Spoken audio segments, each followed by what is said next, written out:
Hi అన్న, అందరికి నమస్తే. ఎట్లా మందు కొట్టినావు కదా, ఎన్ని రోజులు కొట్టి మందు?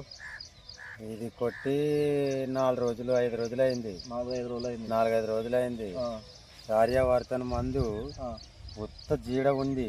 జీడ ఉంటే దీన్ని తెచ్చి జీడ పేను అలాంటివి అన్నీ ఉన్నాయి. జీడ పేను నల్లి అన్ని బంక అంతా ఉంటే నూరులో పోయి కాసి ఓరియాను అనే మందు నాకు ఆ కంపెనీ వాళ్ళు ఇచ్చినారు. అది కొట్టిన తర్వాత చిన్నగా క్లీన్ అయింది చేను. ఫస్ట్ ఏంది కొట్టామన్నా? ఫస్ట్ స్టాప్ మోనో కొట్టినా, తర్వాత కంట్రోల్ కాలే.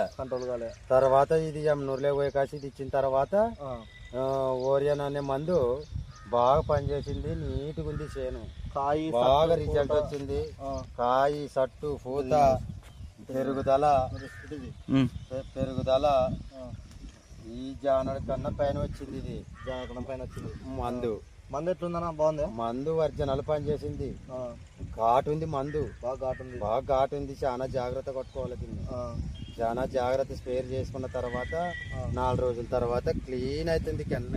చెట్టు నీట్గా, జీడ గానీ నల్లి గానీ పేను గానీ అన్ని ఏమేమి అన్ని పోయినాయి దీని దెబ్బకి అన్ని. బాగుంది మరి, బాగుంది చేను, నీట్గా ఉంది. ఎన్ని ఎకరాలు వేసినావునా? ఇది ఎకరా వేసిన. ఇప్పటికి ఫస్ట్ ఎకరాకి తీసుకున్నావు. ఎకరాకి మంది తీసుకున్నా. ఎన్ని ఎకరాలు వేసినావు?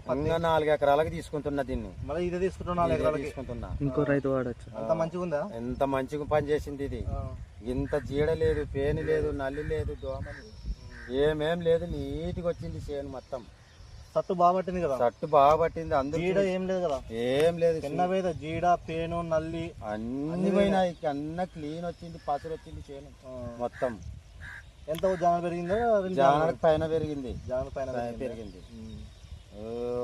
మొద్దు బారిండే చేను, అలాంటిది నీట్గా వచ్చింది చేను. ఏది ఇప్పుడు ఓరియాను కొట్టిన దానికి? ఓరియాను కొట్టిన తర్వాత 4 రోజులకే రిజల్ట్ బాగా వచ్చింది. 4 రోజులకి రిజల్ట్ బాగా. చిన్నగా ఏమన్నా దోమ పడినా, ఏమన్నా పేనా, బంక మొత్తం జీడ నల్లి అన్ని పోయినాయి ఓరియాను కొట్టిన తర్వాత.